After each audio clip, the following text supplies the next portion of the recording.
You're watching Mirror 7 News. Stay informed, stay ahead for more news.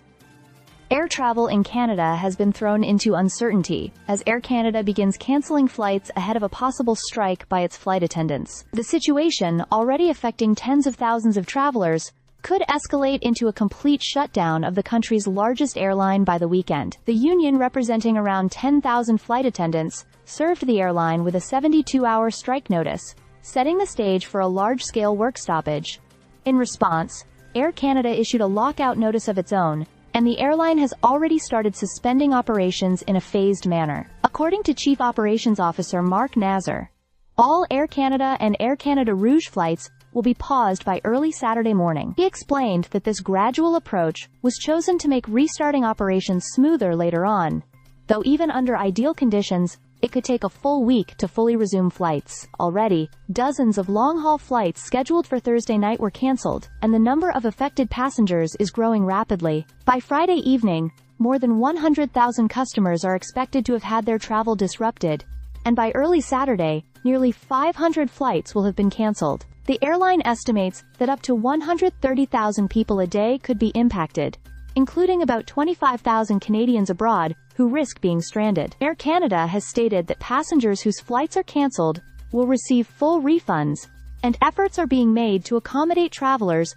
on other Canadian and international airlines where possible. But the scale of cancellations means alternative options are limited. At the heart of the dispute are wages and working conditions. The union has described current pay as poverty wages and has criticized the airline for not compensating attendants during periods when planes are on the ground, calling it unpaid labor. At a news conference, protesting attendants held signs reading, "Unpaid work won't fly," and "Poverty wages equals un-Canadian." The airline says it has offered a substantial package, an increase of 38% in total compensation, including wages, benefits, and pensions, spread over 4 years.